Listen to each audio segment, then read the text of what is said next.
Entonces, a partir de ahora voy a empezar a grabar la clase a modo de que quede un respaldo para volver a revisarlo para los que quieran, ¿verdad? Bueno, con respecto al parcial, desde el departamento de aula virtual, el CONES estuvo trabajando en estos días también definiendo cómo lo que se tiene que trabajar en la parte virtual y hubo una modificación con respecto a cómo se estaba llevando. A nosotros nos habían dicho que íbamos a tener las, la primera semana de mayo todavía dentro del proceso áulico, sin embargo ahora nos señalan de que no, que mayo ya sería parte de otro módulo. Entonces, eso significa de que tenemos que seguir realizando las clases, ¿verdad? Toda la cantidad de sesiones que sean necesarias y me dicen que el examen final, no, perdón, el examen final se estaría configurando desde o entre lunes 27 a jueves 31 de abril, ¿verdad? Eso es a modo de los exámenes finales. Claro que esta configuración, o sea, fechas tentativas, o sea, nuestra fecha de examen estaría, o sea, el examen final se estaría lanzando entre el lunes 27 y el jueves 31 de abril en la plataforma.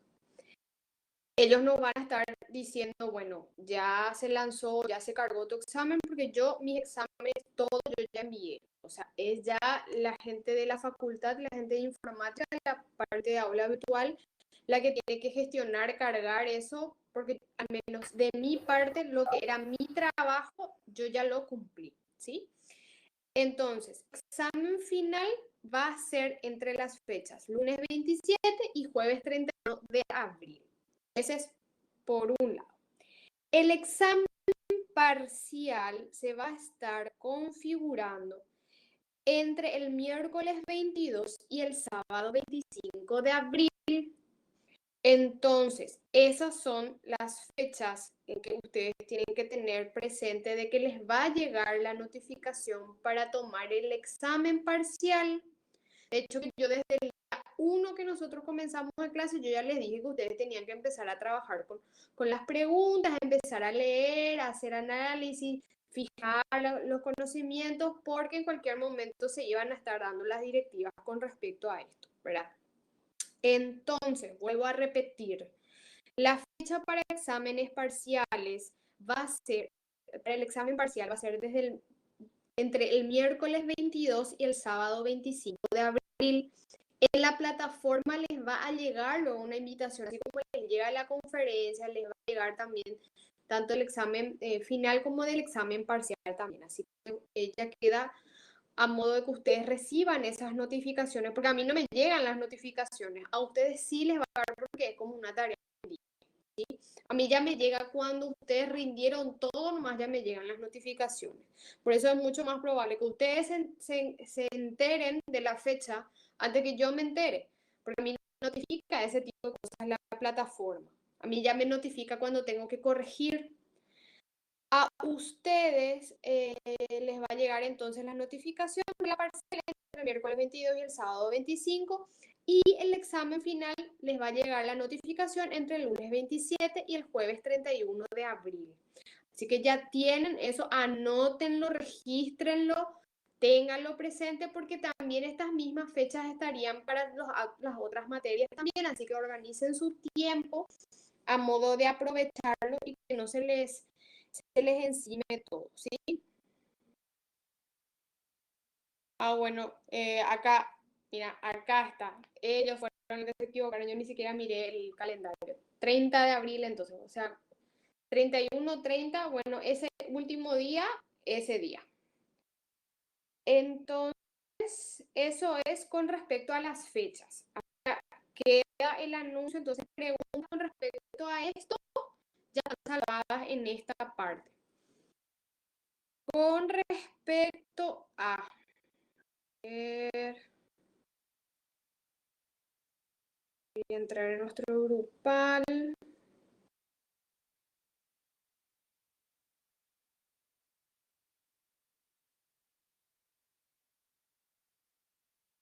Bueno, hoy recibí varios pedidos de aclaración con respecto a puntos, ¿verdad? A puntos que están dentro de las preguntas, ¿verdad? Recibí esta mañana donde preguntaba, por ejemplo, cuál es el sistema de interpretación conforme al Código Civil paraguayo. Y también hablaba sobre, también la duda era, la pregunta es cómo se define la persona en el ámbito jurídico, ¿verdad? Es muy importante que hagan ustedes cuando están releyendo las lecciones, que hagan la diferencia entre, por ejemplo, en la lección número 3, cuando habla, ¿verdad? Cuando se habla de tanto tipos de interpretación, dice tipos de interpretación en un lugar, ¿verdad? ¿Se acuerdan de la doctrinal, la jurisprudencial, ¿verdad? Y la legislativa, habíamos hablado, ¿verdad? Esos son tipos de interpretación. En este, en este, en este punto se aplica a sistema territorial de personalidad, también habla, ¿verdad? Entonces, tienen que tener muy presente cuando hablamos de eso. Voy a ver un poco mi índice. Se dan cuenta, hay métodos, hay escuelas,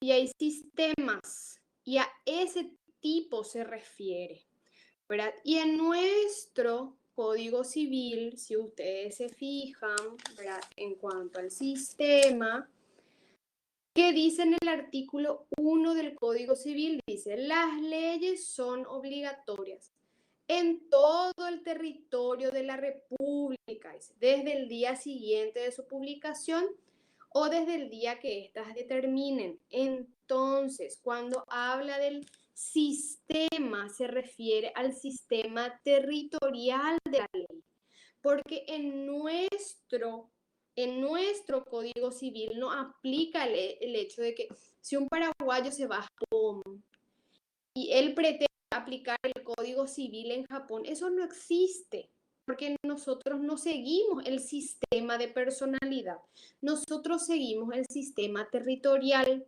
Entonces, cuando les pregunta o les hace esta pregunta, lo que busca es, primero, a ver si ustedes están diferenciando los métodos de aplicación con la diferencia con los sistemas de aplicación. Y son distintos. ¿Y por qué? Porque esto sí se le pregunta y me van a decir, ¿y a mí de qué me sirve si yo soy de administración de empresas? Pues muy sencillo. El día de mañana ustedes pueden ser gerentes de una empresa, un banco o de una importadora y que no te venga un güey corneta del otro lugar, de otro lado del mundo a querer imponerte un sistema de ley en la cual no rige en nuestro derecho. ¿Por qué nosotros nos regimos por el sistema territorial?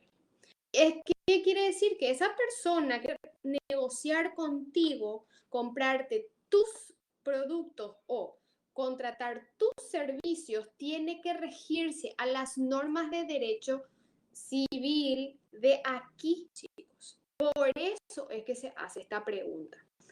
No es este tipo de conocimiento, este conocimiento en el cual yo quiero que ustedes afiancen, es un conocimiento muy importante para que a ustedes puedan defenderse en el día de mañana y decir, no, señores, lo que ustedes me proponen es legal en su derecho y les conviene a ustedes, pero nosotros hacemos el acto jurídico aquí en Paraguay y de acuerdo a nuestra ley civil, teniendo en cuenta que el contrato está dentro de la ley civil, entonces se aplica la ley de Paraguay.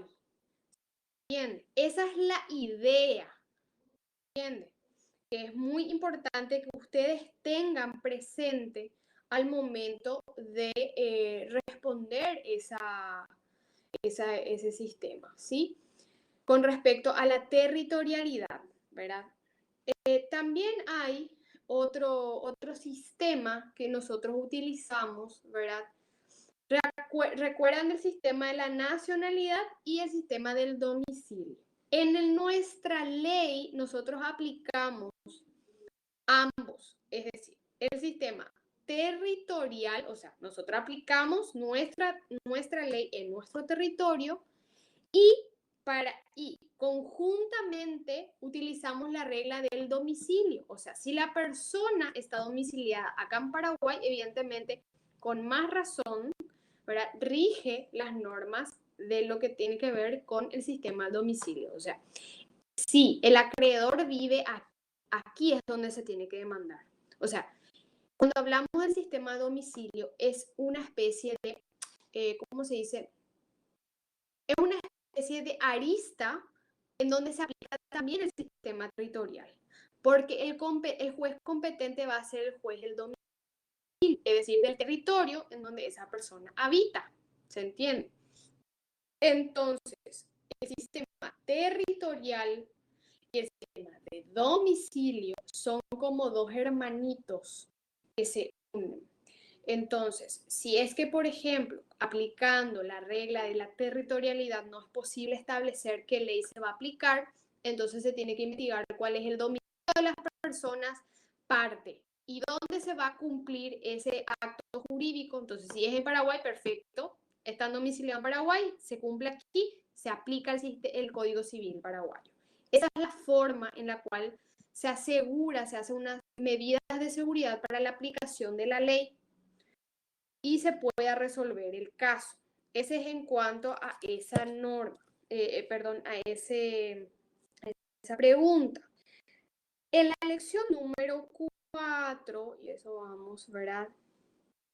La pregunta es,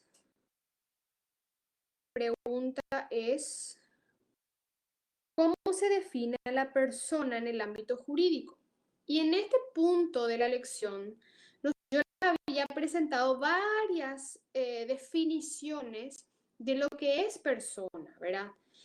Y había hablado de la definición en donde se conceptúa ente susceptible de adquirir derechos y contraer obligaciones como el más utilizado, el más aceptado, en vista a que en esa redacción permite la aplicación de sea persona física de existencia real y la definición, ¿verdad? También aplica para las personas jurídicas o de existencia ficticia. Entonces, teniendo en cuenta que esa era la definición más aplicable a ambas, esa es la definición que nosotros vamos a considerar de persona. Entonces, ya hago la aclaración con respecto a esto, y esto yo ya lo había señalado en la clase. No es, esto hago, y esta aclaración hago otra vez, porque es la cuarta persona que me preguntó lo mismo. Entonces, les voy a pedir, por favor, que me ayuden ustedes por su parte, para que vean los videos, para poder ayudar a la comprensión de los puntos. Una cosa es de que no esté clara la explicación y otra cosa es que no vean, por ejemplo, los videos, ¿verdad? Eh, Me disculpan, pero una de las personas le dije, ¿verdad? Justamente le dije así claro, ¿verdad? Porque yo le pregunté si vio los videos y me dijo, no, no vi. Entonces, por favor, les pido que hagan eso. Eso forma parte del compromiso del alumno, porque es mucho más fácil avanzar sobre dudas, sobre conocimiento que no se entiende en realidad, no con el conocimiento que no se, ni siquiera luego se adquirió. Entonces va a ser mucho más difícil poder siquiera entender el resto de los puntos. Entonces ya les hago esa petición muy especial para que todos culminemos bien este módulo. Que les sirva también de base para lo demás, ¿sí? Eso por un lado. Después me habían preguntado también, espérenme que voy a buscar en dónde era.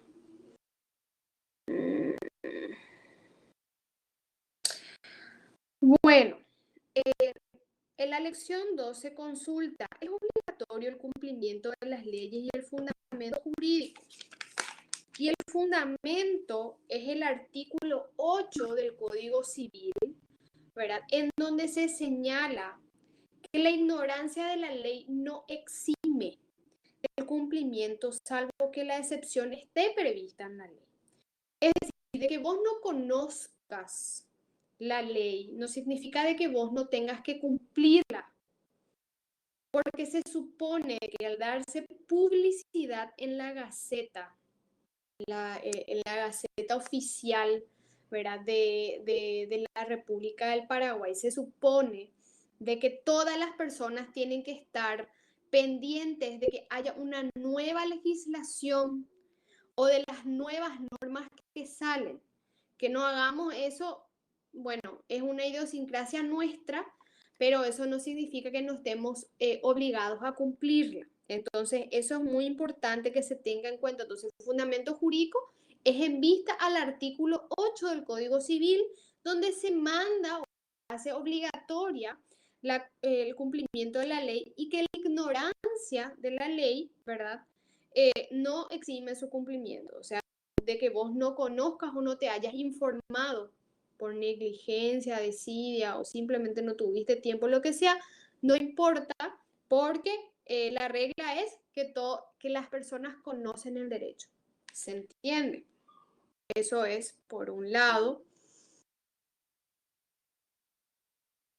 Voy a ir por orden. Veo que me están haciendo preguntas también acá y voy a terminar lo que está en el WhatsApp y luego voy a irme a lo que está en el chat. Entonces, el primer punto, ¿verdad? He consultado también en el WhatsApp grupal, ya está respondido. Con respecto a existencia de limitaciones a la autonomía de la voluntad, bueno, hay varios artículos que fueron citados en el material, pero básicamente podríamos hablar de que la regla es de que vale lo que vos firmaste mutuo acuerdo con otra persona y el marco que restringe es el orden público o las normas del orden público. Y les había hablado del ejemplo de un contrato, acuerdo de voluntades, que dos personas se ponen de acuerdo, ¿verdad? Y que nace justamente de la autonomía de la voluntad, ¿verdad? Por ejemplo, que tenga como objeto el compra-venta de drogas o estupefacientes, que son ilegales. Entonces, que un narcotraficante pretenda ir, por ejemplo, a demandarle a otro en el juzgado de primera instancia civil y comercial de Asunción por incumplimiento de contrato, no me entregó la droga que me prometió, yo pagué tanto, ¿verdad? Eso no corre. ¿Por qué? Porque no es que todos los contratos irrestrictamente van a valer, valen los contratos o los acuerdos siempre y cuando no violen las normas de orden público. Y el Código Penal es una norma de orden público, ¿verdad? Y evidentemente la ley especial antidrogas también es una norma de orden público. Entonces, evidentemente, en este caso, podríamos decir o resolver esta pregunta, ¿existen limitaciones? Existen, y es el orden público. El respeto o las normas de orden público son las limitaciones al efecto de la autonomía de la voluntad. ¿Se entiende? Y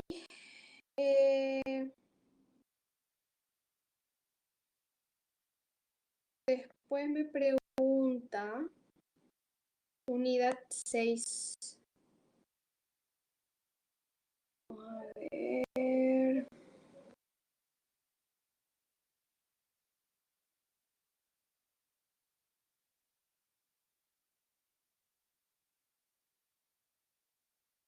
En la unidad 6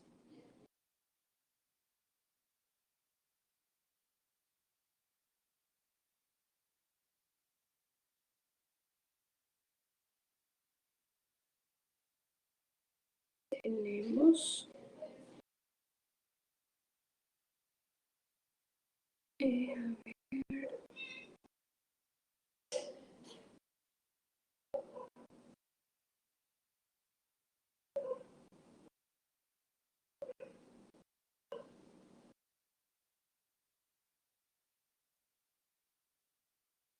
Y con respecto a las regulaciones de la capacidad dentro del Código Civil paraguayo, ¿verdad?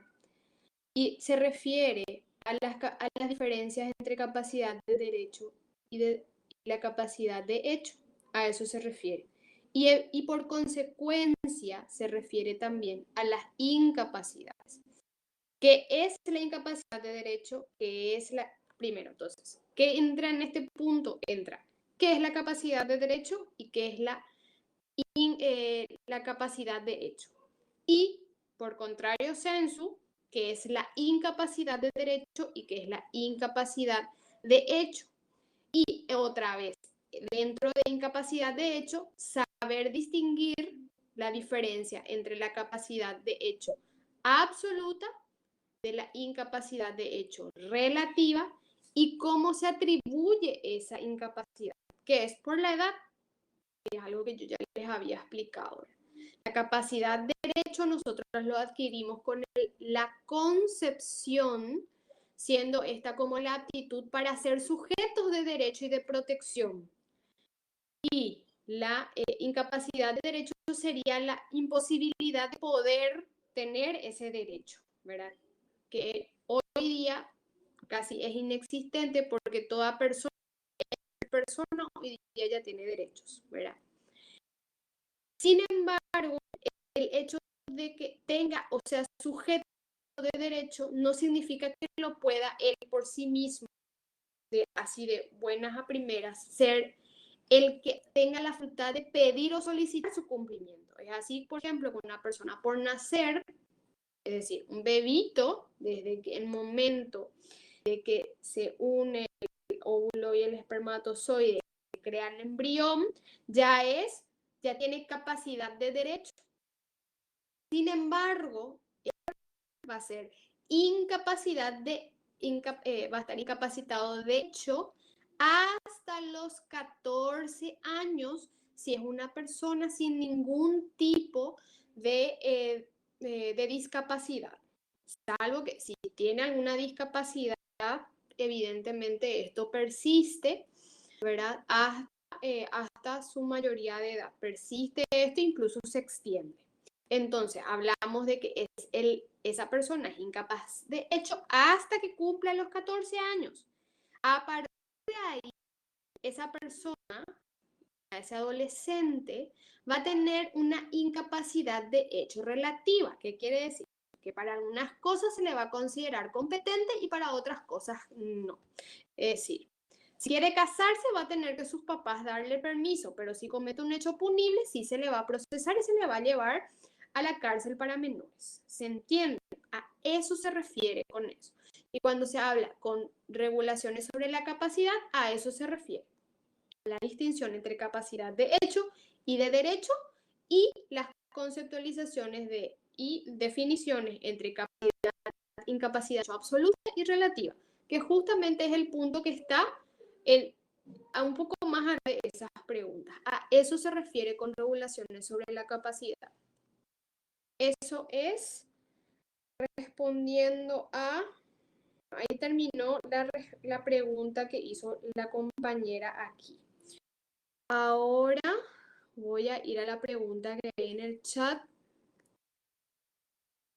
Profe, ¿pueden ser aplicables los usos y las costumbres en el derecho paraguayo?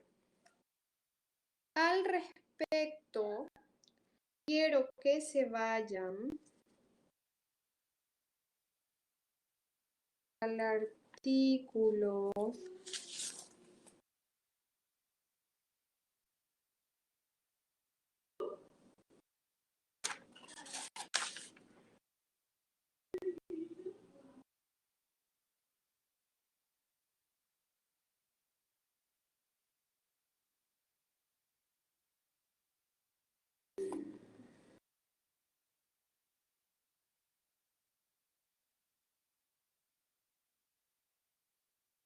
al artículo 7, última parte, el artículo 7 del Código Civil.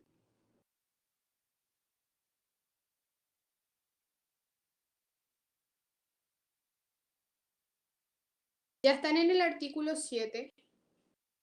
Si se fijan en ese artículo, dice, las leyes no pueden ser derogadas en todo en parte, sino por otras leyes. Ok, perfecto, no tiene nada que ver con nuestra pregunta, pero es muy importante saber de que una ley solamente puede ser modificada por otra ley. Las disposiciones especiales no derogan a las generales ni estas a aquellas, salvo que se refieran a la misma materia para dejar sin efecto explícito o implícitamente. Entonces, en este caso, si hay una legislación específica, por más de que sea contraria a una ley general, por ejemplo, puede haber supónganse que hay un artículo en el Código Civil donde trata de un perro, pero sale una ley especial que trata sobre el Doberman y no porque esa ley se contraria a la del perro en el Código Civil, ¿verdad? Ya va a dejar sin efecto la del Código Civil. Lo que tiene que decir en esa nueva legislación especial que esa regla se va a aplicar a todos los actos jurídicos que tengan que ver con perros y tiene que derogar ese artículo de la ley expresa o tácitamente. Tiene que deróguense, tiene que decir un artículo, deróguense de todas las normas que sean contrarias a esta. De esa única forma se puede modificar. Y en la última parte está lo que pregunta Rita, que dice, el uso, la costumbre o la práctica no pueden crear derechos, sino cuando las leyes se refieran a ellos. ¿Qué quiere decir esto? Que en el artículo, ¿verdad? Tiene que decir, ¿verdad? Les voy a encontrar el artículo 1 ejemplo para que, para que ustedes sepan de que sí hay veces que se refiere a las prácticas de comercio, especialmente en lo que tenga que ver eh, con cheques y todo lo que es cuestiones mercantiles, lo que dice, o se aplicará las costumbres del lugar, ¿verdad? Algo así, ¿verdad?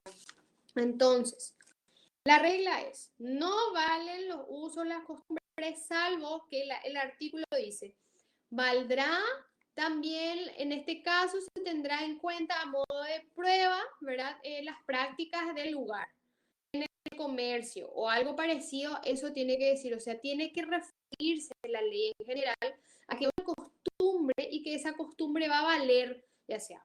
Y encima otra vez tiene que especificar si va a valer en el fondo para validar el acto jurídico o si va a valer en forma de probar en el juicio si es así. Entonces, eso es muy importante. ¿Y dónde está el fundamento jurídico de esto? Está en el artículo 7 del Código Civil, última parte. Entonces, la regla es que no vale, salvo que el mismo artículo se refiera a que sí valga. ¿Sí? En ese caso, sí vale. En otro momento ahora les voy a buscar un artículo en donde menciona justamente el tema de si vale, o sea, el tema de los usos y las costumbres. Pero ahora mismo para encontrar va a ser muy difícil. La unidad 3, pregunta 2, dice. Dice en la unidad 3, pregunta 2. A ver.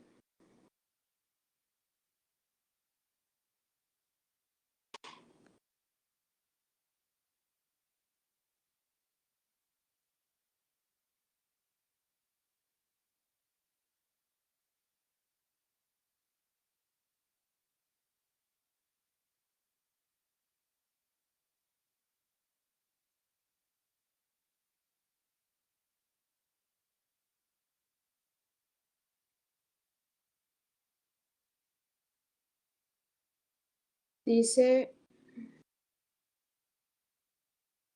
pregunta 2. Resumen la aplicación de la ley conforme al tiempo, conforme al territorio y aplicación a la ley extranjera. ¿Sí? ¿Cuál es la pregunta o cuál es la duda? Ustedes lo podrían poner, por ejemplo, conforme al tiempo, principio y retroactividad. Por ejemplo, conforme al tiempo, la regla es que rige para el futuro y no rige para el pasado. Artículo 2 del Código Civil. Ustedes lo podrían poner para que ustedes porque esto sirve para su estudio, porque yo ya sé. Entonces, ustedes pueden poner en su resumen, ¿verdad? Bueno, hacen 3 columnas. Con respecto al tiempo, tienen el principio de la retroactividad. La ley rige para el futuro, no para el pasado, ni alteran derechos adquiridos. Artículo 2, Código Civil Paraguayo. En la columna al lado pueden poner conforme al territorio. Entonces ahí lo desglosan y si es que encuentran, ¿verdad? Bueno, rige para todo el territorio de la República del Paraguay. Artículo 1, Código Civil, entonces ahí va en esa parte, ¿verdad? Y aplicación de la ley extranjera, entonces ahí pueden poner los jueces, pueden aplicar de oficio, ¿verdad? Las leyes extranjeras. Artículo, ese está en artículo 22, los jueces y tribunales aplican de oficio leyes extranjeras siempre que no se opongan a instituciones políticas o leyes de orden público. Artículo 22 del Código Civil. Les va a ayudar mucho para que ustedes lo tengan claro o preciso, ¿verdad? En dónde está ubicado en el caso de que ustedes se pregunten, ¿y dónde está? ¿Y cómo está? Y qué sé yo, ¿verdad? Entonces, eso les va a servir mucho.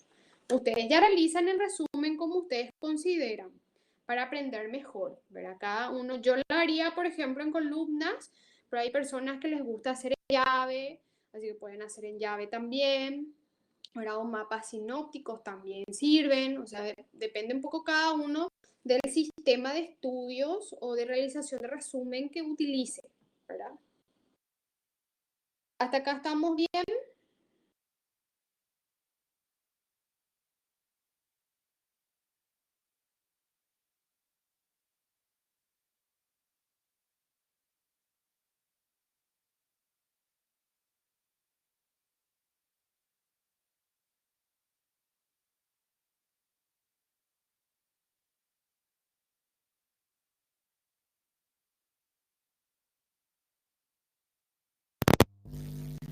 Buenas tardes, profe. Yo quiero hacerte una consulta.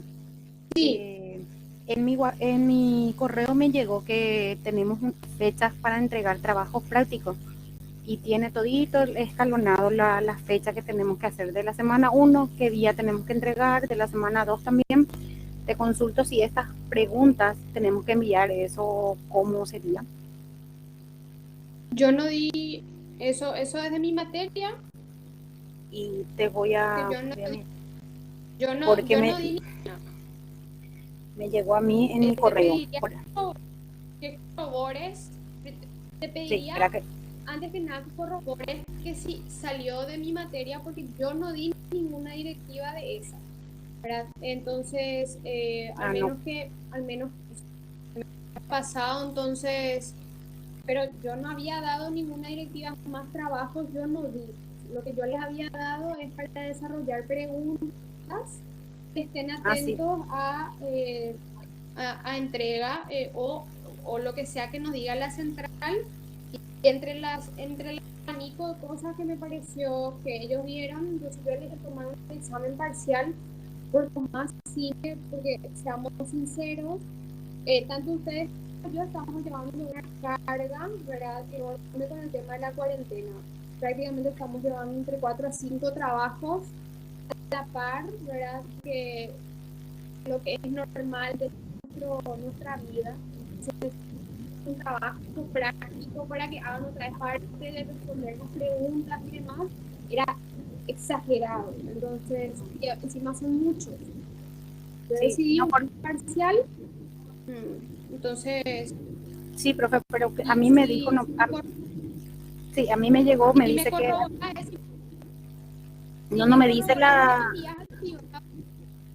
Sí, porque era de una aula virtual de UPAD, decía, y que finalizaba, que esta semana que finaliza, que es el 18 de abril, así nomás decía, pero no me me llegó otras cosas que sea, ¿verdad? Pero dice semana 1, semana 2 y semana 3. Por eso te consulto porque me llegó creo que era el sábado, porque antes de ayer. No, por eso te digo, tendrías que ver el correo si pertenece a mi materia y si a mi materia, pues entonces me podrías enviar al privado Sí, porque sí. yo no envié ninguna directiva parecida, ¿sí? Bueno, está bien, profe, por eso la consulta. Gracias. Dale, perfecto.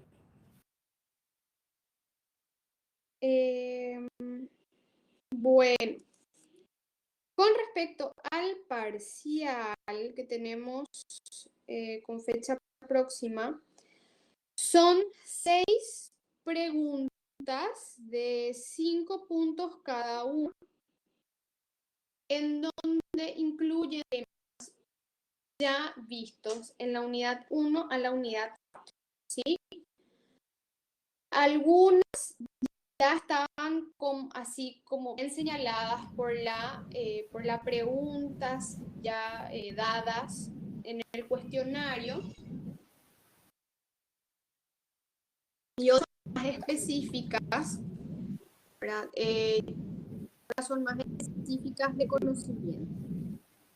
Entonces, tener muy presente el tema de el sistema territorial que yo ya les había dicho y lo que está establecido en el artículo 1 y en el artículo 22 con respecto a la aplicación en el territorio.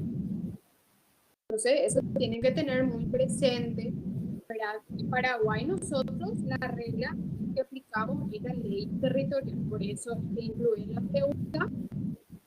Y ya les dije el motivo por el cual yo considero que los alumnos empresariales tienen que tener bien definido cuál es la ley que se tiene, sobre la cual ustedes tienen que negociar el día de mañana, cuando sean gerentes, cuando tengan en su poder, ¿verdad?, la decisión de un negocio jurídico. Entonces, eso es en cuanto a la aplicación territorial. ¿Verdad? Con respecto a los tipos de interpretación, ténganle muy presente esa tipología de interpretación judicial, doctrinal y legislativa. ¿Por qué? Porque quienes hacen esa interpretación es muy importante que tengan bien definido quién es. La interpretación judicial la hace un juez, la interpretación legislativa lo hace el legislador y la doctrinal la hace justamente un estudioso del derecho. La judicial se aplica al caso en concreto. La que hace la interpretación que hace el legislador tiene un ámbito de vinculación, o sea, es vinculante, es obligatorio. Bueno, se tiene que entender en ese sentido, ¿verdad?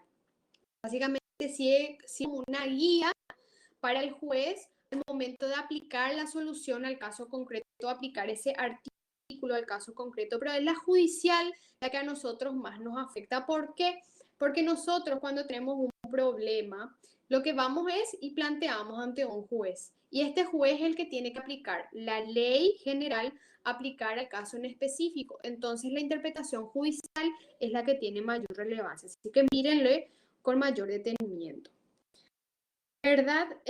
También tengan presente lo que establece el artículo 2 con respecto a el principio de retroactividad de la ley también. Ténganlo presente, si rige para el pasado, rige para el futuro, etc.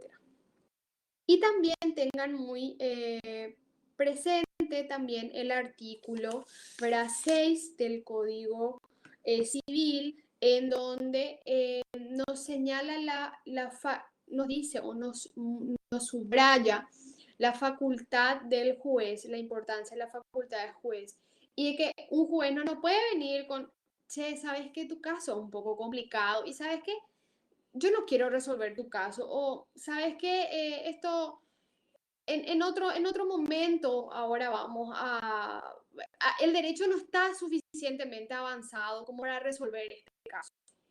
¿Se entiende? El juez no puede excusarse de decir, no, pero no hay una ley que regule eso, entonces yo no te puedo dar una solución a tu caso. O esperar acá 10 años, o esperan acá a 3 semanas y entonces yo ahí voy a resolver tu caso, porque dicen que hay una ley que está por salir, ¿se entiende? Entonces el juez tiene que resolver y establece otra vez el código, les da una guía de cuál tiene que ser su búsqueda en el caso de que la ley que está vigente no le ayuda a resolver el caso en concreto. La cuestión no puede resolverse por las palabras ni por el espíritu de la ley, entonces tiene que buscar leyes que tienen casos parecidos o que pueda aplicar esa solución al caso que está tratando de solucionar.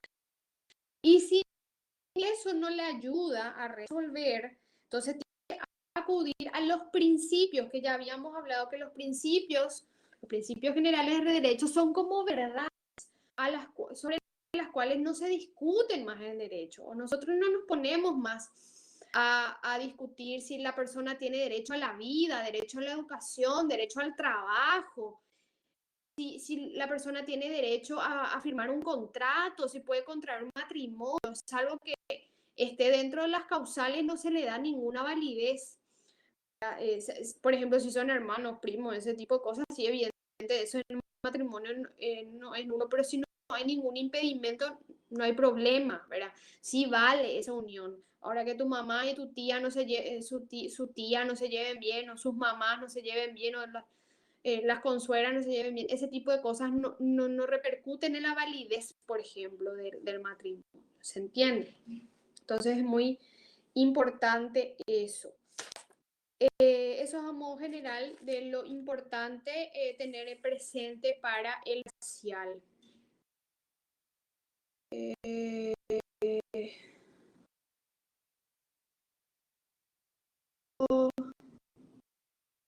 Acá dice Débora, ese es de investigación de mercado, me imagino a lo que estábamos hablando con Gladys. Se refiere a eso, es de otra materia. Ahí está Gladys. Las compañeras dicen que se refiere a otra materia. Me parece muy extraño porque yo no había dado ninguna directiva con respecto a eso. Yo me veo a Ana María. Dice Mirce que no. Ámbar dice que sí. Florencia sí. Rita habla del artículo 20. Discúlpenme que le leo un poco desfasada, pero recién les pude ver. Rita, no sé a qué venía tu pregunta con respecto a la propiedad intelectual e industrial. Bueno. Hasta acá creo que ya he salvado las dudas más frecuentes del contenido que estábamos teniendo, ¿verdad? Entonces, les pido por favor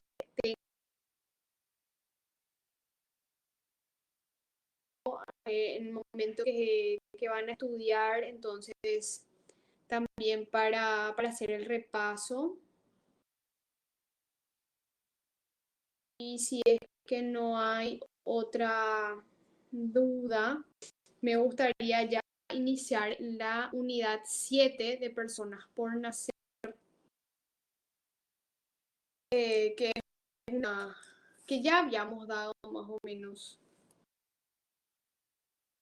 Son 6 preguntas de 5 puntos.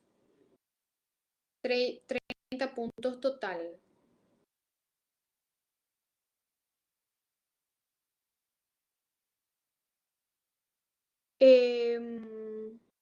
Bueno, la unidad 7. A partir de acá cortamos, nos desenchufamos lo que es parcial y continuamos nuestro desarrollo normal, ¿sí?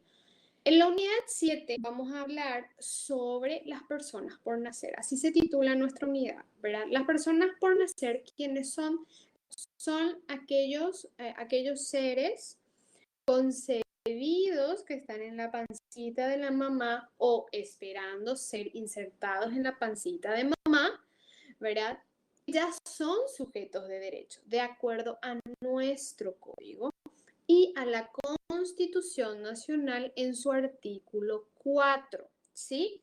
Entonces, anótenlo con respecto a eso que que en el artículo 4, ¿verdad?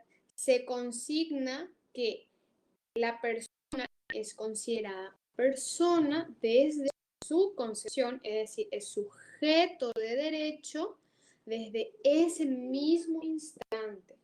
Y se le aplica el artículo 4, el derecho a la vida, dice, es inherente a la persona humana, se garantiza su protección en general desde la concepción y vuelve a reafirmar que queda abolida la pena de muerte.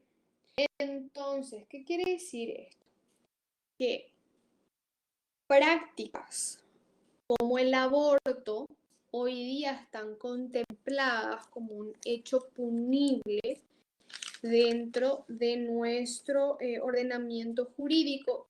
¿Por qué? Porque tenemos un artículo 4 que establece, ¿verdad?, de que se garantiza la protección de la vida desde el momento mismo de la concepción. ¿Está? Entonces, es por eso que tenemos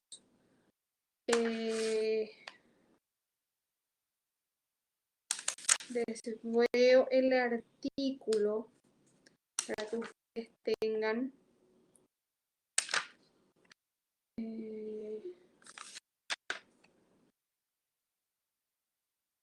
también anotadito.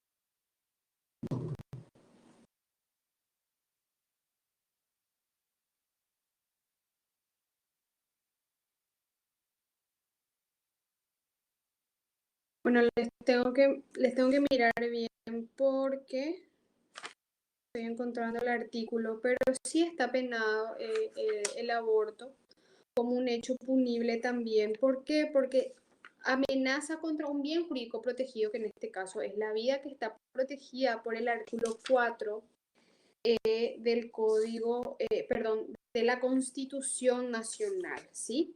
Entonces, siendo el aborto el hecho punible que lo que hace es perjudicar un hecho, o sea, un derecho ya en expectativa. Entonces, eso es muy importante que se tenga en cuenta. Además, hay otro hecho punible que también lesiona, que va de la mano del artículo 4, que es el establecido en el artículo 109 del Código Penal, donde habla de la muerte indirecta por estado de necesidad en el parto, ¿verdad? Como también aquel que habla sobre cuando la mujer mate a su hijo durante o inmediatamente después del parto, también está considerado como un homicidio doloso. Entonces, eso también es muy importante tener en cuenta, de que la vida se protege desde el momento de la concepción, castigando el aborto.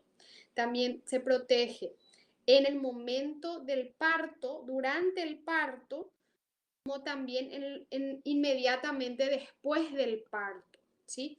Entonces eso es muy importante en cuanto a los estadios de inicio de la vida, ya también se protege. Asimismo, en contrapartida, ¿verdad?, se protege también la vida aboliendo las penas, o sea, que como un castigo a una conducta que viole normas de orden público, en este caso, ejemplo, el Código Penal, está abolida la pena de muerte, porque vos no podés vos no podés proteger la vida para unos casos y para otros no hacerlo. O sea, o proteger la vida 100%, puede ser de que sea de Lucifer, como puede ser de que sea una persona buenísima o del peor tipo, pero vos le tenés que proteger a ambos. Entonces, si es que una persona comete un acto horrible, por más de que a vos te indigne, ¿verdad? Vos tenés que tener un valor, ¿cómo se dice? Un valor que sea aplicable como una regla. No puede variar en uno u otro caso, ¿verdad? Y es lo que siempre sale a la luz y siempre está como una propuesta muy oportunista, al menos ese de mi punto de vista, ¿verdad? De cuando hay un caso donde indigna tanto o da una impotencia enorme, por ejemplo, abuso sexual en niños, un crimen macabro contra una persona inocente, hasta todo el mundo pide muerte para esa persona, muerte. Bueno, y acá es el tema, ¿verdad? Y hay senadores y diputados que presentan proyectos de ley para, no sé, castración química o muerte, pena de muerte, ese tipo de cosas, ¿verdad? Eso no caigan en eso porque eso no va a pasar, porque para eso Paraguay tiene que desdecirse un montón de compromisos internacionales. Y segundo, ¿verdad? Así como les dije, vos no podés ser, o sea, vos no podés ser pro vida en un momento y ser pro muerte en otro. O sea, vos sos pro vida y eso significa defender la vida en todos los aspectos. Lo que vos tenés que hacer es para esa persona que efectivamente ha vulnerado de una forma horrible y es antisocial absolutamente su conducta, prever penas adecuadas para esa persona, ¿verdad? O sea, una persona que abusa a niños jamás se va a restablecer. Utilizar los conocimientos de ciencia que tenemos, de psiquiatría, donde se sabe de que un abusador de niños nunca recupera, como un alcohólico. El alcohólico es alcohólico por el resto de su vida. Lo que se le enseña es cómo controlar sus impulsos nomás. Entonces, establecer políticas realizables con respecto al control de personas con conductas de ese tipo, en todo caso, si es que van a estar sueltos, ¿verdad? Si no, pues entonces prever un sistema penitenciario eficiente para tener a estas personas aisladas de todo el entorno social en donde ellos puedan causar algún tipo de daño. Entonces, no puede ser no coherente en el ámbito jurídico. Es muy importante que uno sea coherente. ¿Por qué? Porque una ventana de incoherencia da lugar a nulidades procesales, de proceso y de vulneración de derechos. Entonces, no puede ser justo o injusto a la vez. O sos justo de un punto de vista, o sea, no puedes tener un doble discurso, al menos en ese punto. Emil se transcribe el artículo 4 el artículo de la Constitución Nacional. Ahí ya lo tienen para los que no tienen la Constitución Nacional a mano, que es lo que yo estuve hablando y leyendo varias veces, ¿verdad? Entonces, recapitulando, hablamos de las personas por nacer, que desde el momento de su concepción ya son protegidas por el artículo 4 de la Constitución Nacional y por ende son consideradas personas físicas, a pesar de que en realidad nosotros no le podemos ver, salvo que empieza a crecer en la pancita, ¿verdad? O sentir en todo caso cuando se mueve en la pancita además, ¿verdad? Pero es considerada una persona física, ya es sujeto de derecho, ¿verdad? Y al respecto es muy importante entender que nuestro código no se refiere a qué es una persona física, ¿verdad? Sino que nosotros simplemente llamamos por estado, que es aquella, ¿verdad? Aquel ente de existencia visible que le vemos de carne y hueso, ¿verdad? Que tiene signos característicos de humanidad. O sea, evidentemente nos vamos a dar cuenta perfectamente cuando tenemos un humano y si es que ponemos, no sé, un alien, evidentemente nos vamos a dar cuenta, ¿verdad? Si no es algo que adopte una forma humana, ¿verdad? Entonces, A eso se refiere, ¿verdad? Cuando hablamos de personas físicas, ya damos por sentado que somos capaces de identificar, porque hasta ahora no conocemos persona humana que no tenga los rasgos que todos tenemos, ¿verdad? Con respecto al nacimiento es un hecho jurídico relevante. ¿Por qué?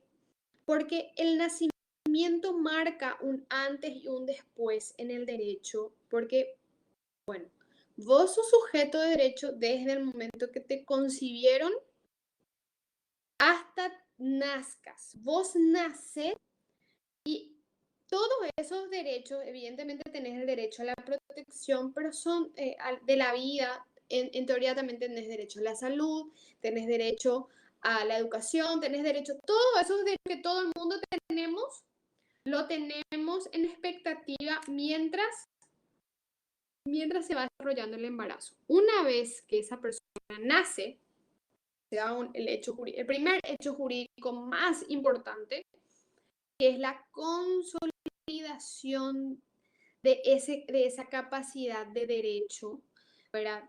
Se consolida. A partir de ahí, vos tomás el carácter de derecho adquirido, ¿verdad? Con respecto al derecho a la vida, ¿verdad?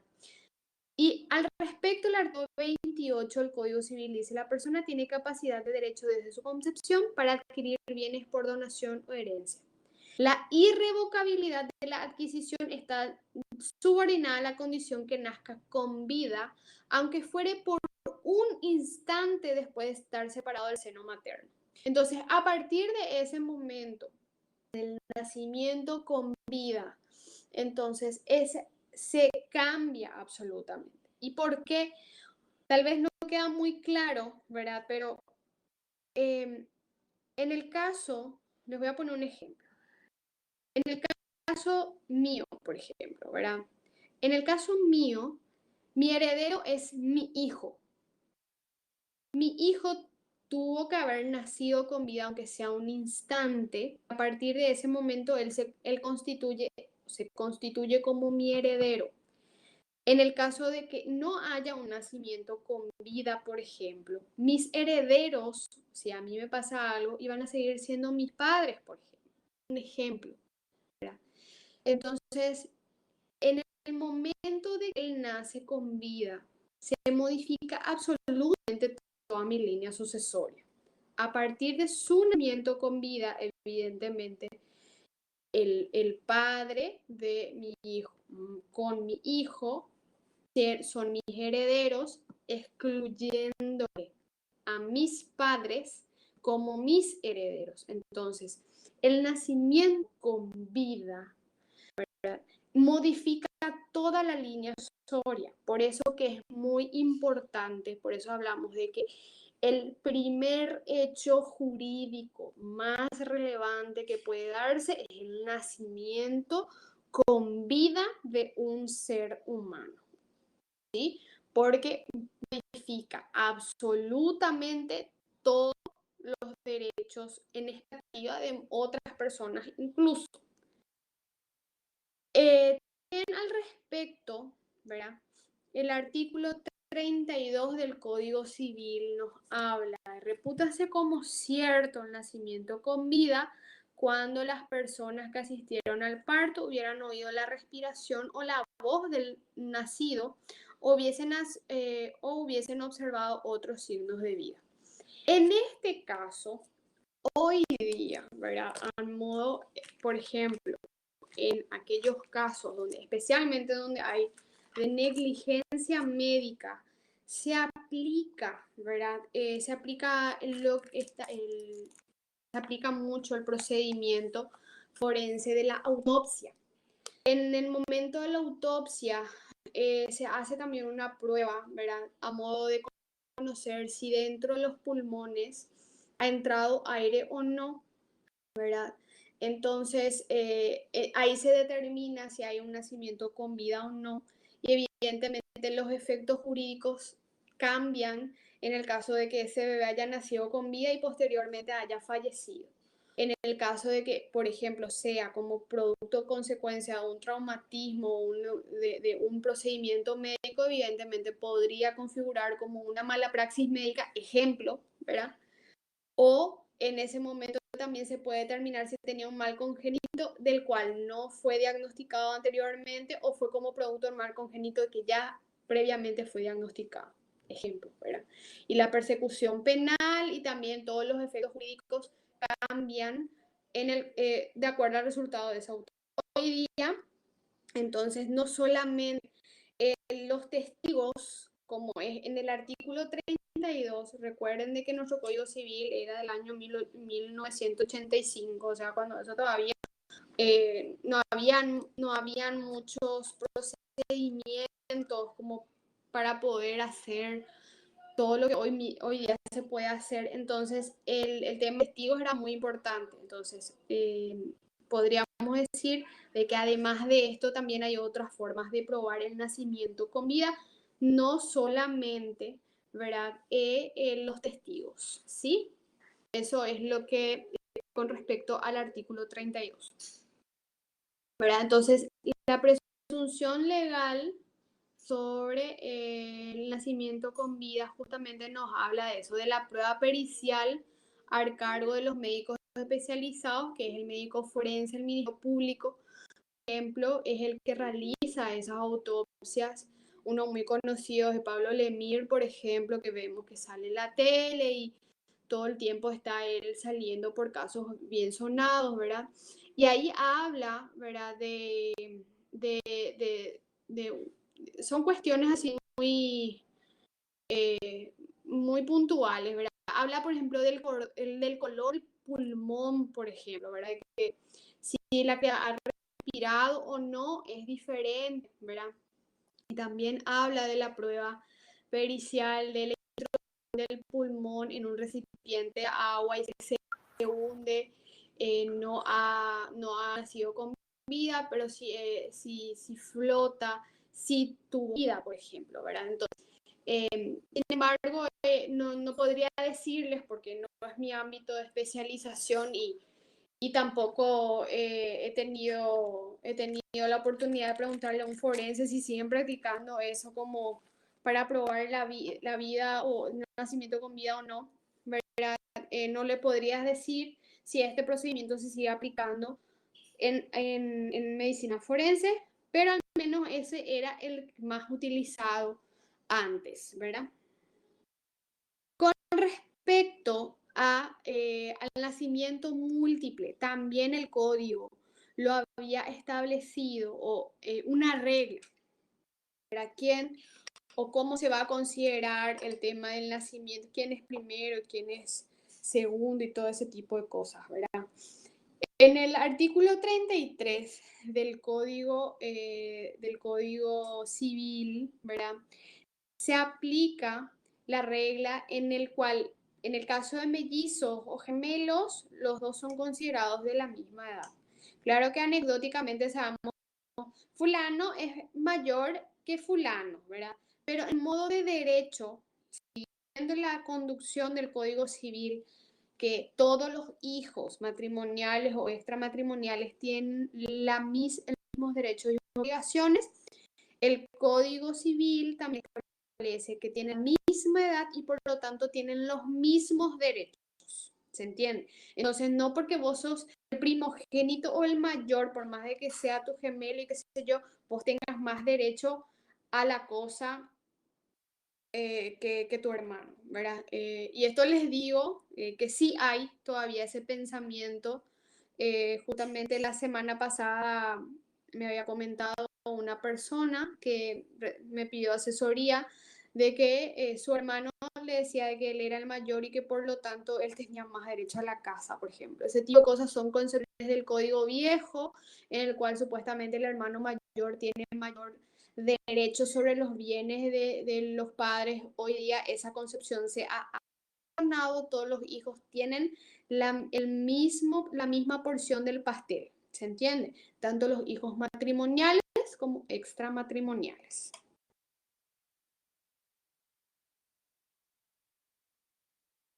Bueno, Ahora, división de los menores según el Código de la Niñez y la Adolescencia, ¿verdad? Al respecto, cierto que el Código de la Niñez y la Adolescencia también habla, ¿verdad? Pero a mí me gustaría más, o me gusta más, la redacción que tiene la ley de mayoría de edad, que establece la mayoría de edad, que es la 2169/03. 120. Les voy a ver.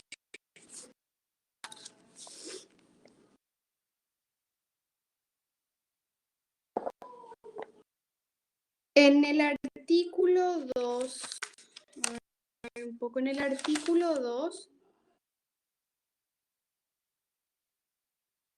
no, en el artículo 1, nos habla de, a los efectos de interpretación y aplicación de las normas relativas a la niñez y la adolescencia, establecese los siguientes términos, dice. Niño es toda persona humana desde la concepción hasta los 13 años de edad, ¿sí? Entendiéndose que es niño un incapaz de hecho, de hacer. Él no se puede ir solito a demandarle a un juez, o sea, a pedir a un juez que haga algo, ¿sí? Él tiene que hacerlo a través de su representante, y cuando no tiene representante, es decir, no tiene mamá, o no tiene papá, o no tiene abuela, o algún encargado, o un tutor, tiene que ir a un defensor del niño, y ahí el defensor del niño pide en su nombre, pero él solito no se puede presentar a pedir. Además, dice y define que es adolescente esta ley, y dice, toda persona humana desde los 14 hasta los 17 años de edad, entonces hasta los 17 años de edad es adolescente para la ley. Ya vimos por los anteriores puntos de nuestro material que el adolescente es incapaz de hecho relativo. ¿Qué quiere decir? Para algunas cosas le vamos a considerar que él no puede hacer, no es válido lo que él haga. Sin embargo, si le vamos a considerar que, por ejemplo, si él mata o roba a alguien, él va a ser procesado y se va a ir a la cárcel, porque él entiende, ya tiene nociones del bien y del mal, por lo tanto no podemos decir de que él es incapaz absoluto, ¿verdad? Y mayor de edad es toda persona humana desde 18 años. A partir de ahí se le va a considerar la persona capaz de hecho, entonces él puede contratar, él puede casarse, él puede disponer de sus bienes, puede hacer muchas cosas solo, sin ningún tipo de representante, sin necesidad de firma de su mamá o de su papá. ¿Entiendes?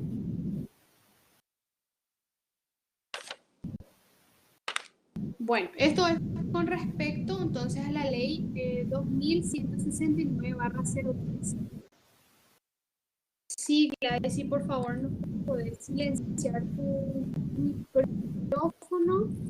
Porque está haciendo problemas para entender.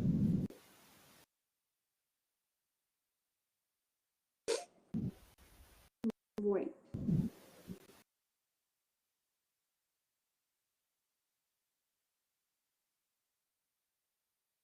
El fin de la personalidad, que sí sale. Se escucha tu ruido de ambiente, por eso. No sé si le das en tu plataforma silenciar.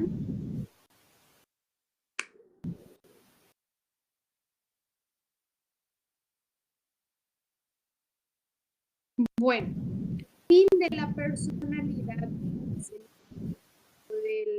del programa. La persona jurídica deja de existir en dos situaciones. O sea, evidentemente la muerte es el hecho jurídico que hace, que pone fin a la personalidad de la persona jurídica, perdón, de la persona física.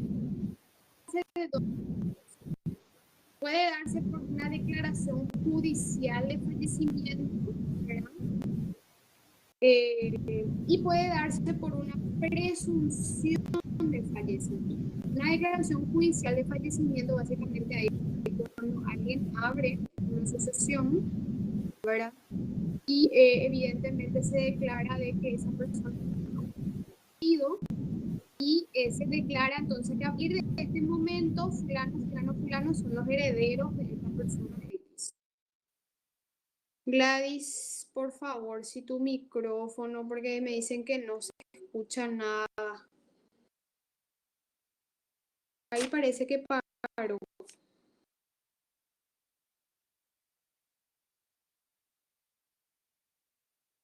Bueno, voy a comenzar otra vez. El fin de la personalidad estábamos. Bueno, estamos en fin de la personalidad. Ya vimos del inicio de la vida, a partir de cuándo es y a partir de cuándo esa persona es sujeto de derecho. Evidente, los derechos y las obligaciones de una persona abarcan hasta que esa persona se muere, ¿verdad? Que es el hecho, la muerte es el hecho jurídico por el cual evidentemente se dan una transmisión de derechos a los herederos, ¿verdad? Y también termina todos los derechos que son muy personales de una persona. Ejemplo, yo tenía un contrato para hacer una obra que, o sea, una obra de arte y que solamente yo sé hacer, evidentemente la persona que contrató conmigo ya no va a poder tener esa obra de arte porque es algo personal mío, ¿verdad? Y tiene mucho con mi don. Entonces mis herederos no le van a servir para cumplimiento del contrato. Máximo lo que puede pedir es que le devuelvan su dinero, pero no puede pedir que se cumpla, por ejemplo, ese contrato, ¿sí? ¿Y cómo se da el tema de qué pasa para que se considere finalizada la personalidad de una persona física?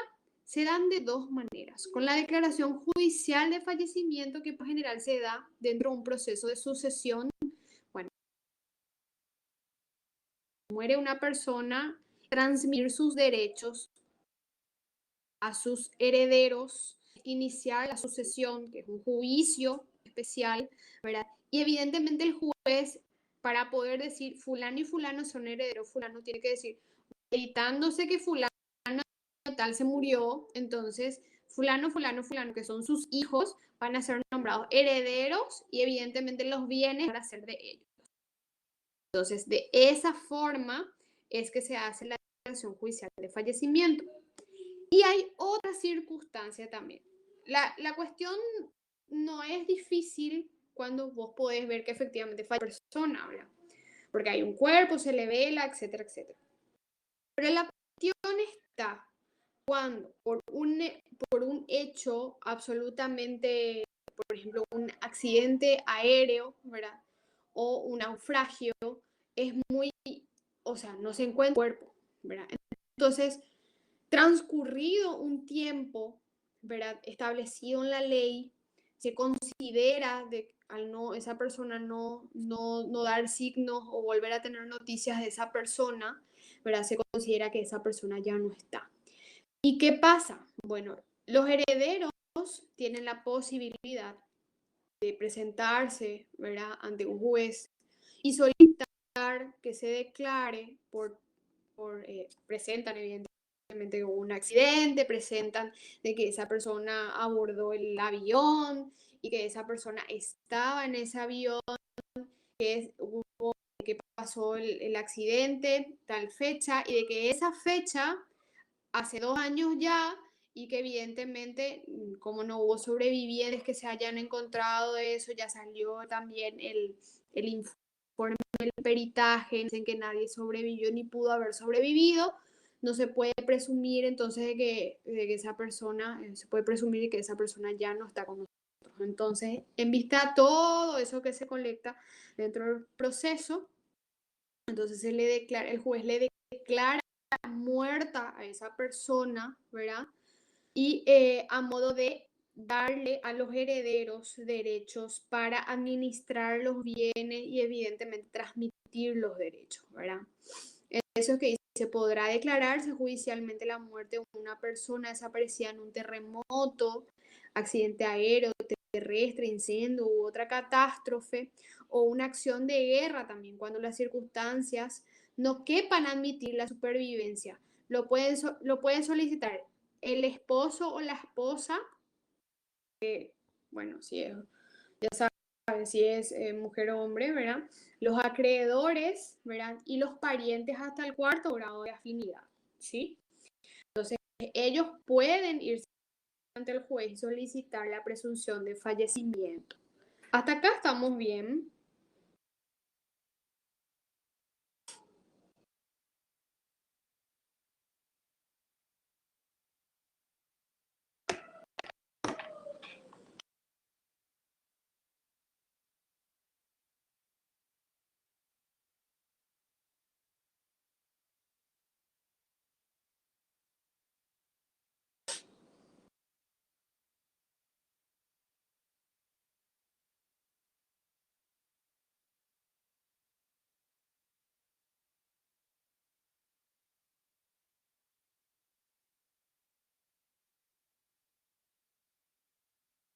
Y no me van a preguntar nada con respecto a eso.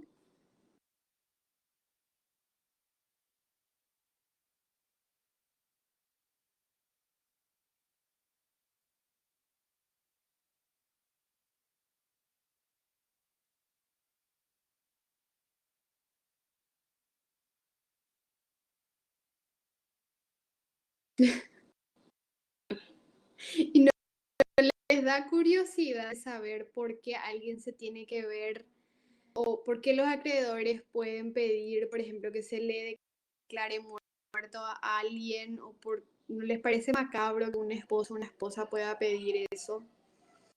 No nada por el estilo.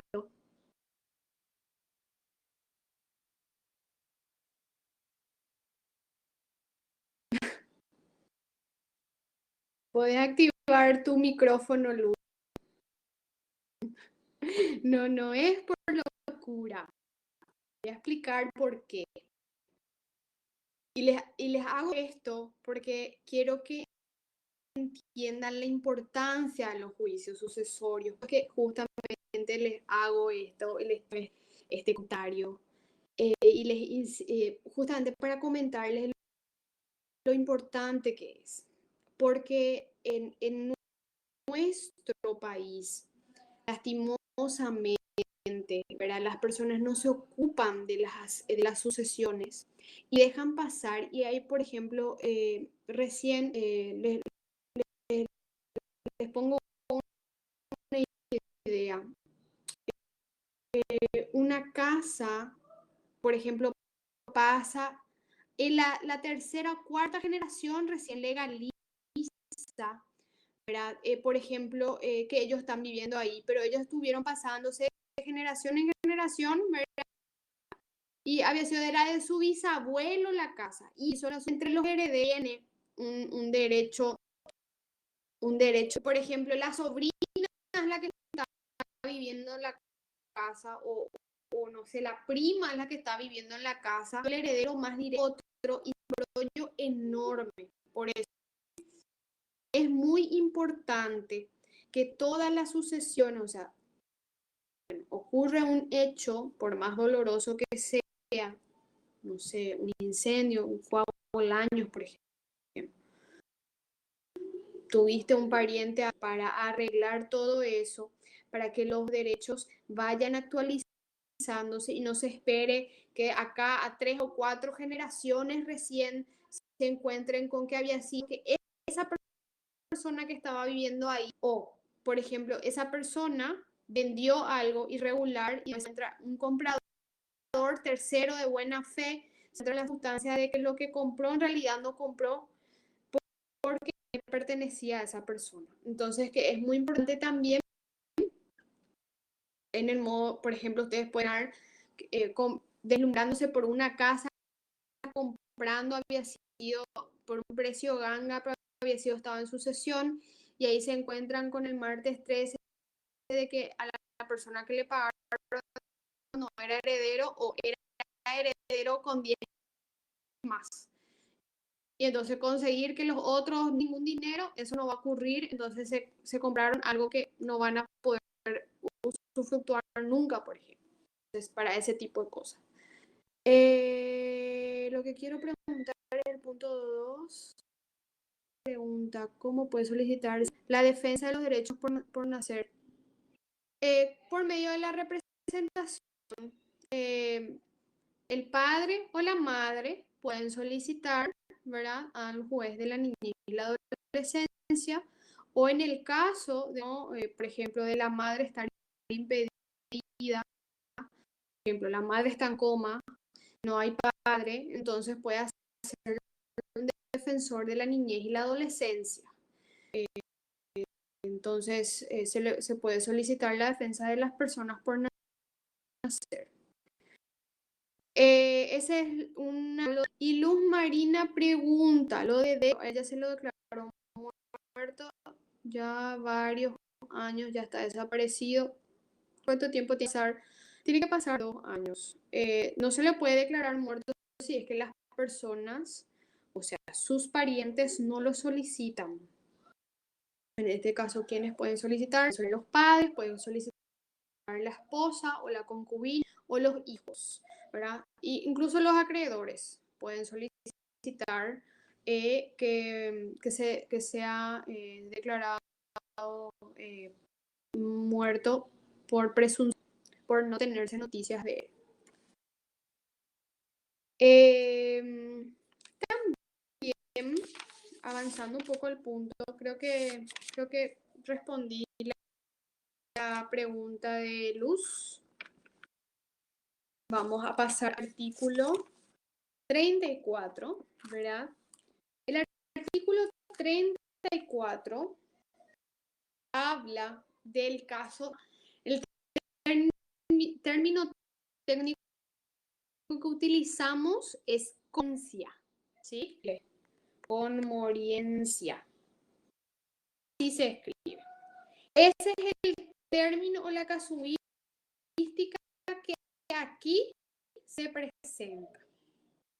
Dice, si dos personas hubiesen muerto en una misma sin que pueda determinarse quién murió, pero se presume a los efectos jurídicos que fallecieron al mismo tiempo. ¿Para qué? Sencillamente para el efecto sucesorio. O sea, que hay un padre y un hijo, iban viajando en un avión que sufrió un accidente.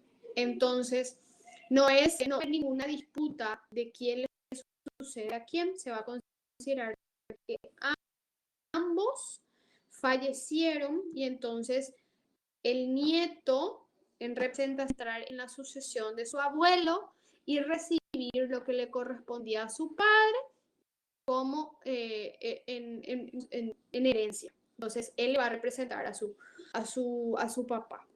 Entonces no va a haber quién falleció primero y entonces si este pa le hereda o este no le hereda, ese tipo de cosas no va a haber porque pues, se va a considerar de que los dos fallecieron al mismo tiempo y dar los derechos de las otras personas que dependen del derecho o de que sea presumida su fallecimiento o no. ¿Verdad? Entonces, eso es muy en cuenta, se llama conmoriencia, la casuística que está contenida en todo el artículo civil. ¿Sí? Y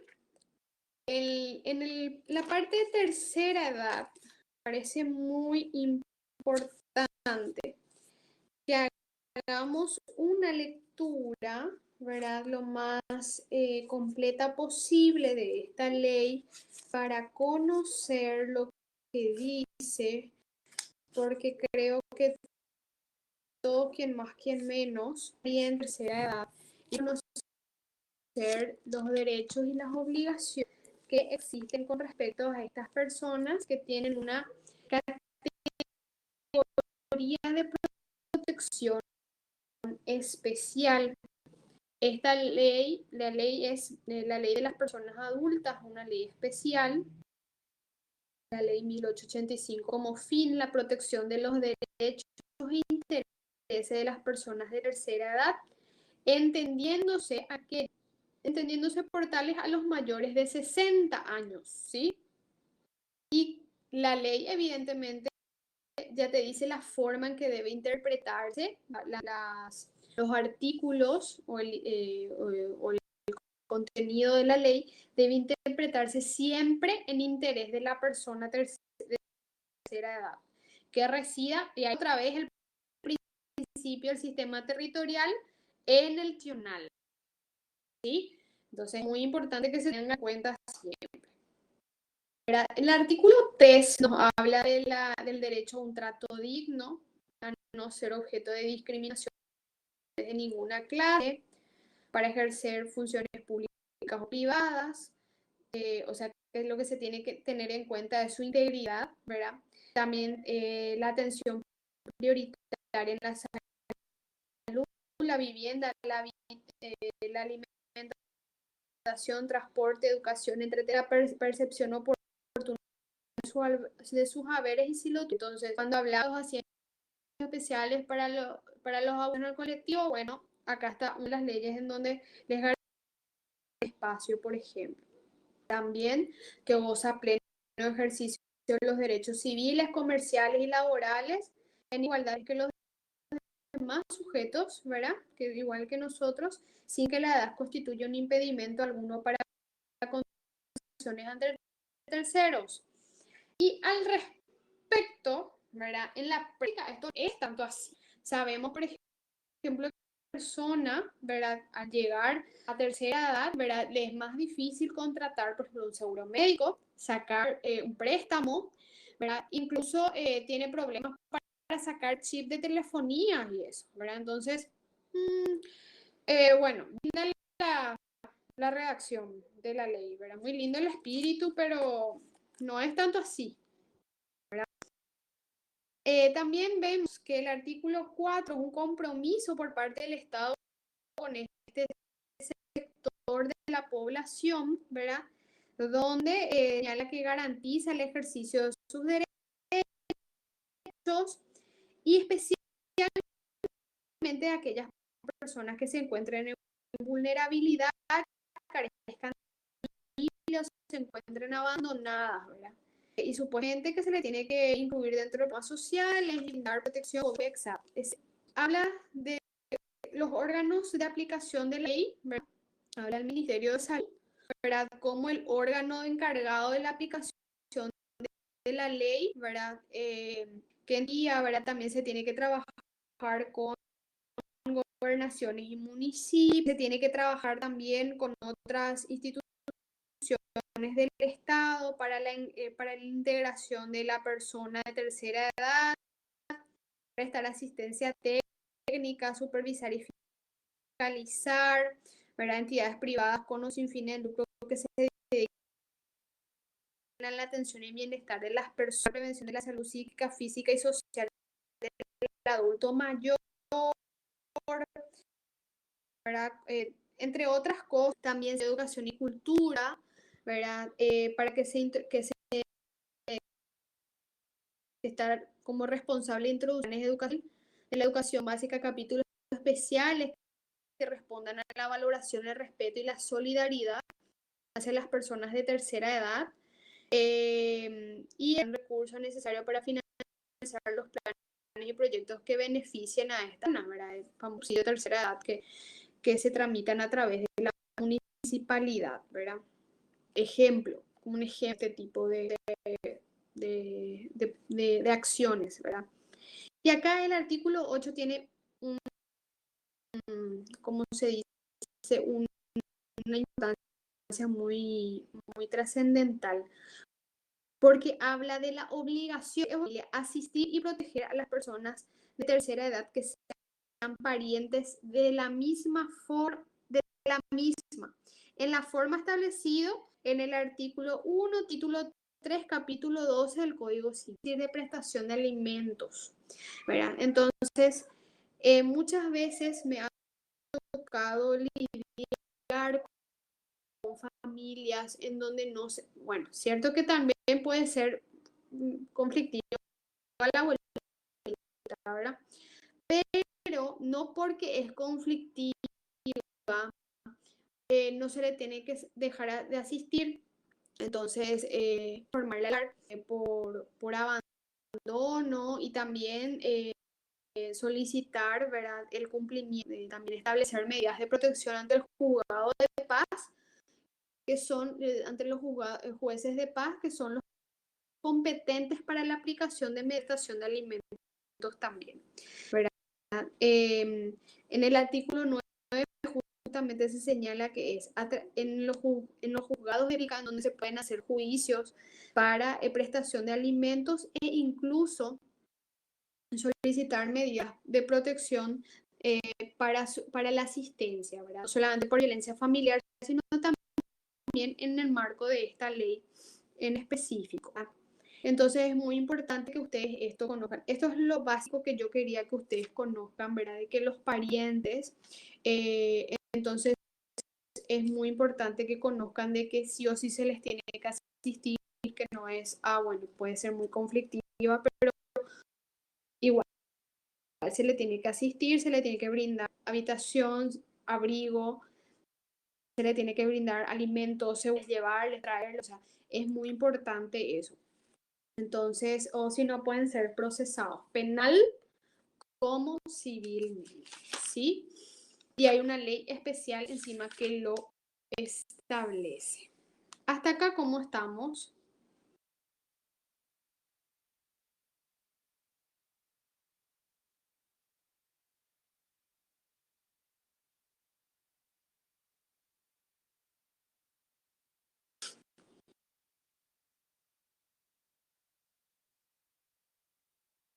Ok, bueno, vamos a entonces con lo establecido en la lección número 8.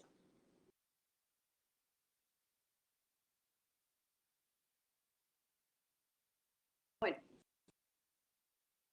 en la lección número 8 vamos a hablar de una institución del derecho, de que ya es, o sea, tiene antecedentes en el derecho romano, ¿sí? Evidentemente, este privilegio, ¿verdad? Esta institución en el derecho romano era solamente aplicable a los hombres. Hoy día, ¿verdad? Sin embargo, ya esta institución ha dado luego un giro en cuanto a su significado. Eso vamos a ver en la lección al desarrollar. Ustedes sepan que sigue vigente esta institución. Básicamente el derecho por medio del cual los menores de edad se despojan de ese tiene el papá o la mamá, porque la patria potestad es el poder que tiene el padre o la madre o ambos sobre los hijos, ¿verdad? O la autoridad del tutor despoja de esa protección o de estar en su poder y adquieren la capacidad para ellos ejercer actos de la vida, servir por sí mismos. Entonces nadie ya le puede atar. Entonces, por lo general, entonces básicamente aquel menor de edad, es decir, está comprendido entre los 14 y los 17 años, ¿verdad? Es ese adolescente que está con 14 y los 17 que ha probado que mantenerse solo y cuidarse solo y el juez le ha dado la autorización para él mandarse solo. Entonces, él a partir de ese momento en que sale la resolución, él es como un menor de edad, ¿entiende? Para casarse, para firmar un contrato, lo que él quiera, como un mayor de edad, ¿se entiende?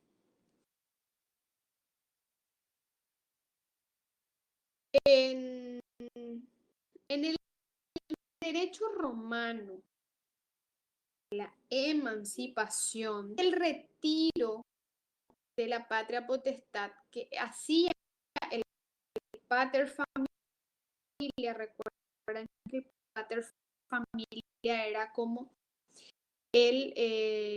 la familia, sobre cualquiera o sobre algún alieni iuris, es decir, hijo, ¿verdad? Para que se convierta en pater y pueda tener ese poder sobre sus descendientes más abajo, ¿verdad? Entonces, es como que crea un pater, ¿verdad? Entonces, esto se hacía a modo de, por ejemplo, crear otra nucleación o tener poder, por en tu familia, dos pater, tienen dos votos dentro de lo que sería como una asamblea que ellos hacían para manejar los negocios. Entonces, bueno, hacían sus negocios, ¿verdad? De esa forma, ¿verdad? Entonces también era una forma de hacerlo. Y otra también, la emancipación como una forma de repudio también, ¿verdad? O sea, porque si te da la emancipación y no te lata, evidentemente no te dio ni nada, pero si te da el pater mismo, dice, vos a partir de ahora ser pater familia y yo te doy esta parte o sea, esta parte de los bienes que yo tenía, te doy, te lo doy y a partir de ahora vos sos pater, pues otra cosa, ¿verdad? Entonces, evidentemente, era utilizado de dos maneras, ¿verdad? Y y ahí está justamente una venia tatis romana, que estuvo fundamentalmente dirigida como un mecanismo de habilitación de edad para solucionar el problema de los púberes, que no obstante no podían ser considerados capaces aún porque antes, para el tiempo de los romanos, vos hasta 25 cumplir para ser considerado hombre, entre comillas, ¿verdad? Entonces, todavía no llegaron a los 25, nación actos en el evento en el que pudiera acarrearle perjuicios, entonces resultaron cobijados con la integrum in restitutio, que es una acción por la cual se podría cobrar todos los perjuicios que ellos hubiesen podido hacer. Entonces, con esta venia fue consagrada, que fue consagrada por los emperadores, ¿verdad? Como beneficio a los menores adultos, a quienes 5 años, para que sus actos se entendieran como realizados por los mayores de edad de la sociedad romana, ¿verdad? Por ejemplo, se cuenta, bueno, se valían los paters de su hijo mayor que todavía no tenía 25, pero estaba cerquita, y hacían, por ejemplo, un negocio, o sea, cerraban tratos porque ya movían, ellos ya pendientes, ya se movían solos. Bueno, cerraba el trato, un pater cerraba trato con el hijo de un pater y decía, bueno, yo te doy esta plata o yo te contrato para esto y qué sé yo. Bueno, llegaban a un negocio. ¿Y qué hacía el, el que contrató con el menor? Bueno, hacía de que le demandaba al pater del menor con el que él contrató y le decía, el acto que nosotros cerramos es nulo y por eso vos me tenés que pagar a mí esa restitución. Entonces, por ejemplo, llegaban a comerciar, le da que, por ejemplo, era dueño el menor, le daba la vale para 3 monedas de plata. Entonces, él se iba, ¿qué hacían los compradores a la jefe se iba, le denunciaba al par, ese antes de los 25 se iba, le demandaba para que le entregue otra vez, porque supuestamente ese menor no era capaz de negociar. Entonces, en vista a que se empezó a hacerse muy frecuente esas acciones, salió esta venia por la cual entonces para estos negocios jurídicos cerrados, bien, o sea, bien cerrados y equitativos, cerrados por un menor de 25 años, el menor de 25 años, que se puede ver que efectivamente es nada más maniobra el acreedor, entonces la venia podía correr más ese tipo de demandas, de quedarse con la vaca y con la plata. Entonces, esto le protegía y esta mana es lo que dio nacimiento a lo que hoy conocemos como la emancipación, es decir, convalidar un acto, ¿verdad? Como si fuera mayor de edad. Se tenía que hacer una audiencia ante el emperador, explicarle el caso y mostrar de que la persona menor, ¿verdad? Había actuado con todas las diligencias posibles, había una mala fe por parte de esa persona que estaba demandándole a ese menor. Empleador, al hacerse o al ver que evidentemente había una mala fe del otro, entonces se le protegía a ese menor y validaba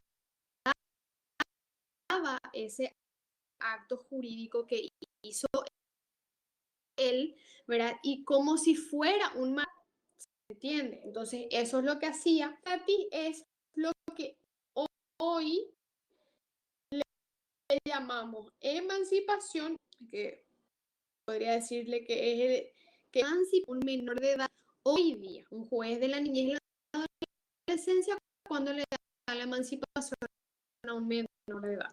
Entonces, básicamente es eso lo que se está en el momento de darle la emancipación. Entonces, este es el antecedente de lo que hoy conocemos como en... Acá estamos bien. Amber dice que no sale bien el audio.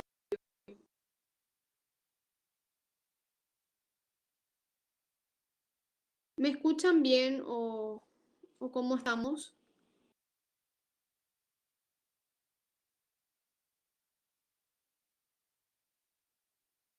Ah, todos me escuchan así muy cortado.